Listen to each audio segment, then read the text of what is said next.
ಬೆಂಗಳೂರಲ್ಲಿ ಹೊಸ ಟ್ರೆಂಡ್ನಲ್ಲಿ ವಂಚನೆಯ ಜಾಲ ಶುರುವಾಗಿದೆ. ಚಿನ್ನದ ಅಂಗಡಿ ಮಾಲೀಕರೇ ಈ ಜಾಲದ ಮೇನ್ ಟಾರ್ಗೆಟ್.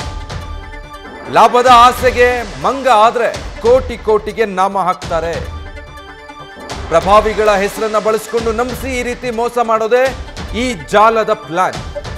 ರಾಜ್ಯದಲ್ಲಿ 2 ಪ್ರಕರಣಗಳು ದೊಡ್ಡ ಮಟ್ಟದಲ್ಲಿ ಈಗ ಸದ್ದು ಮಾಡಿದೆ. ಡಿಕೆ ಸುರೇಶ್ರ ತಂಗಿ ಅಂತ ನಂಬಿಸಿ ಐಶ್ವರ್ಯ ವಂಚನೆ ಮಾಡಿರೋದು ಒಂದು, ಮತ್ತೊಂದು ವರ್ತೂರ್ ಪ್ರಕಾಶ್ ಆಪ್ತೆ ಅಂತ ಶ್ವೇತಾ ಗೌಡ ವಂಚನೆ ಮಾಡಿರೋದು. ಸುಂದರಿಯರ ವಂಚನೆ ಚಿನ್ನದ ಅಂಗಡಿಯವರಿಗೆ ಈಗ ಟೆನ್ಷನ್ ಹೆಚ್ಚಿಸ್ತಾ ಇದೆ. ಇದೇನಪ್ಪ, ಜ್ಯುವೆಲರಿ ಶಾಪ್ ಮಾಲೀಕರನ್ನೇ ಟಾರ್ಗೆಟ್ ಮಾಡಿಕೊಂಡು ಈ ತರ ವಂಚನೆ ಮಾಡ್ತಿದ್ದಾರೆ, ಬಲೆ ಬೀಸ್ತಿದಾರಲ್ಲ ಅನ್ನೋದು. ಚಿನ್ನದ ಅಂಗಡಿ ಮಾಲೀಕರನ್ನ ಟಾರ್ಗೆಟ್ ಮಾಡ್ಕೊಳ್ತಾರೆ. ನಮಗೆ ದೊಡ್ಡವರ ಪರಿಚಯ ಅಂತ ಹೆಸರುಗಳು ಹೇಳ್ತಾರೆ. ಆಮೇಲೆ ಕೋಟ್ಯಂತರ ರೂಪಾಯಿ ಚಿನ್ನ ಇಸ್ಕೊಳ್ತಾರೆ, ದುಡ್ಡು ಕೊಡದೆ ಪಂಗನಾಮ ಹಾಕ್ತಾರೆ. ಇಂಥದ್ದೊಂದು ಜಾಲ. ಅದಕ್ಕೆ ಸಾಕ್ಷಿ ಅನ್ನೋ ಹಾಗೆ ಈ 2 ಪ್ರಕರಣಗಳು. ಡಿಕೆ ಸುರೇಶ್ರ ತಂಗಿ ಅಂತ ಹೇಳಿಕೊಂಡು ಚಿನ್ನದ ಅಂಗಡಿಯವರಿಗೆ ವಂಚನೆ ಮಾಡಿರೋ ಒಂದು ಪ್ರಕರಣ, ವರ್ತೂರು ಪ್ರಕಾಶ್ರ ಹೆಸರು ಹೇಳ್ಕೊಂಡು ಈ ಶ್ವೇತಾ ಗೌಡ ಮಾಡಿರುವಂಥ ಮತ್ತೊಂದು ಪ್ರಕರಣ. ಡೀಟೇಲ್ಸ್ ಕೊಡ್ತಾರೆ ಈ ಬಗ್ಗೆ ಅಂಕಿತಾ. ಈಗ ಇದೊಂದು ಹೊಸ ಜಾಲ. ಪ್ರಭಾವಿಗಳ ಹೆಸರು ಹೇಳೋದು, ಚಿನ್ನದ ಅಂಗಡಿ ಮಾಲೀಕರ ಹತ್ರ ಚಿನ್ನ ಲಪಟಾಯಿಸಿ ಅದಾದ್ಮೇಲೆ ದುಡ್ಡು ಕೊಡದೆ ಪಂಗನಾಮ ಹಾಕೋದು. ಯಾವ ರೀತಿ ವರ್ಕ್ ಆಗ್ತಾ ಇದೆ ಇದು?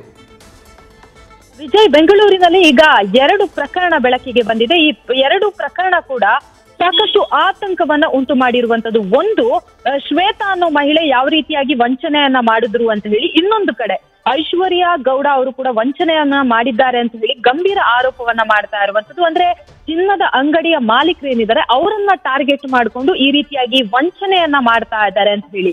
ಎಲ್ಲೋ ಒಂದ್ ಕಡೆ ಒಡವೆಗಳನ್ನ ಮಾರಾಟ ಮಾಡ್ತೀವಿ, ಅಂದ್ರೆ ದೊಡ್ಡ ಮಟ್ಟದಲ್ಲಿ ಒಡವೆಗಳನ್ನ ಮಾರಾಟ ಮಾಡ್ತೀವಿ ಅಂತ ಹೇಳಿ ಚಿನ್ನದ ಅಂಗಡಿಯ ವ್ಯಾಪಾರಿಗಳನ್ನ ಪರಿಚಯ ಮಾಡಿಕೊಂಡು ಅವರಿಂದ ಕೋಟ್ಯಾಂತರ ಮೌಲ್ಯದ ಚಿನ್ನಾಭರಣಗಳನ್ನ ತೆಗೆದುಕೊಂಡು ಹೋಗಿ ಸರಿಯಾಗಿ ಹಣವನ್ನ ನೀಡದೆ ಪಂಗನಾಮವನ್ನ ಹಾಕಿದ್ದಾರೆ ಅನ್ನೋ ಪ್ರಕರಣ. ಸೊ ಪೊಲೀಸರು ಕೂಡ ಈಗಾಗಲೇ ಅದನ್ನೇ ಹೇಳ್ತಾ ಇರುವಂತದ್ದು. ಅಂದ್ರೆ ಇಂತಹ ಪ್ರಕರಣಗಳು ದಿನೇ ದಿನೇ ಬೆಳಕಿಗೆ ಬರ್ತಾ ಇರೋದ್ರಿಂದ ಎಲ್ಲರೂ ಕೂಡ ಎಚ್ಚೆತ್ತುಕೊಳ್ಬೇಕು ಅನ್ನೋ ಆರೋಪವನ್ನ ಕೂಡ ಮಾಡ್ತಾ ಇರುವಂತದ್ದು. ಇನ್ನೊಂದು, ಐಶ್ವರ್ಯ ಗೌಡ ಅವರ ಪ್ರಕರಣದಲ್ಲಿ ಈಗಾಗಲೇ ವನಿತಾ ಐತಾಳ್ ಅವರು ದೂರನ್ನ ಕೂಡ ಕೊಟ್ಟಿದ್ರು. ಅಂದ್ರೆ ಚಂದ್ರಾಲೇಔಟ್ ಪೊಲೀಸ್ ಠಾಣೆಗೆ ದೂರನ್ನ ಕೂಡ ಕೊಟ್ಟಿದ್ರು. ಒಂದು ಹಂತದಲ್ಲಿ, ಅಂದ್ರೆ ನಾನು ಚಿನ್ನದ ವ್ಯಾಪಾರವನ್ನ ಮಾಡ್ತೀನಿ ಅಂತ ಹೇಳಿ ಯಾವಾಗ ಅವರು ಗೋಲ್ಡ್ ಅನ್ನ ಮೊದಲಿಗೆ ತೆಗೆದುಕೊಂಡು ಹೋಗ್ತಾರೆ, ಆ ಸಂದರ್ಭದಲ್ಲಿ ಹಂತವಾಗಿ ಎಲ್ಲಾ ಹಣವನ್ನ ಪೇ ಮಾಡ್ತಾರೆ. ಅಲ್ಲೆಲ್ಲೋ ಒಂದು ಕಡೆ ಒಂದು ನಂಬಿಕೆ ಭರಿಸುವಂತೆ, ಅಂದ್ರೆ ಅವರ ಮೇಲೆ ನಮ್ಗೆ ನಂಬಿಕೆ ಬರಬೇಕು ಅನ್ನೋ ಕಾರಣಕ್ಕೆ ಎಲ್ಲಾ ರೀತಿಯ ಸಿದ್ಧತೆಗಳನ್ನ, ವ್ಯವಸ್ಥೆಗಳನ್ನ, ಜೊತೆಗೆ ನಂಬುವಂತಹ ಕೆಲವೊಂದು ಕೆಲಸಗಳನ್ನ ಕೂಡ ಅವರು ಮಾಡ್ತಾ ಹೋಗ್ತಾರೆ. ಅದಾದ ಬಳಿಕ ನಂತರ, ಅಂದ್ರೆ ನಂಬಿದ್ದಾರೆ ಅಂತ ಹೇಳಿ ಕನ್ಫರ್ಮ್ ಆದ ಬಳಿಕ ಮತ್ತೆ ಹೆಚ್ಚಿನ ಚಿನ್ನಾಭರಣವನ್ನ ತೆಗೆದುಕೊಂಡು ಹೋಗಿ ಅದಕ್ಕೆ ಹಣವನ್ನ ವಾಪಸ್ ಕೊಟ್ಟಿಲ್ಲ ಅಂತ ಹೇಳಿ ಅವರು ಕೂಡ ಆರೋಪವನ್ನ ಮಾಡ್ತಾ ಇರುವಂತದ್ದು.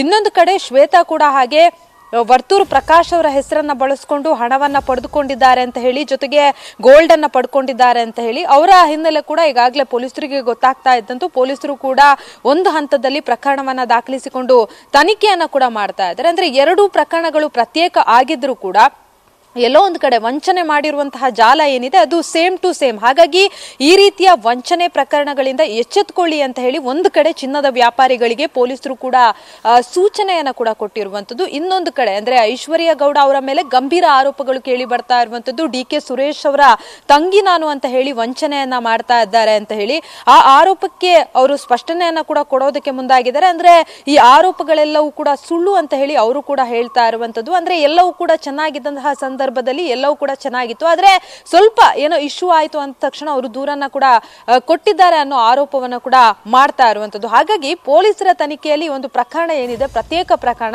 ಆ ಪ್ರಕರಣದ ಸತ್ಯಾಸತ್ಯತೆ ಏನು ಅನ್ನೋದು ತನಿಖೆಯಿಂದಷ್ಟೇ ಗೊತ್ತಾಗಬೇಕಾಗುತ್ತೆ. ವಿಜಯ್, ಅಂಕಿತಾ ಹಾಗೆ ಸಂಪರ್ಕದಲ್ಲಿರಿ, ಮತ್ತೆ ಮಾತಾಡಿಸ್ತೀನಿ.